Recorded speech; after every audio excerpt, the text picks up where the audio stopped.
You need to watch this if you struggle with silence and believe in the power of love. Polly was the chattiest parrot in the pet shop, always chattering away. But when she was adopted by a sad little girl who never spoke, Polly went silent too. The house was filled with an unusual quiet, a shared silence between a bird and a child. Days turned into weeks, and the silence grew louder. Until one magical day, the little girl whispered, "I love you."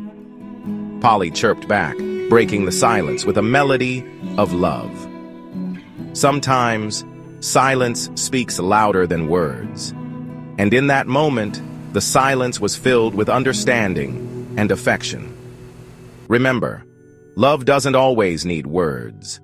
Sometimes, a simple chirp is enough.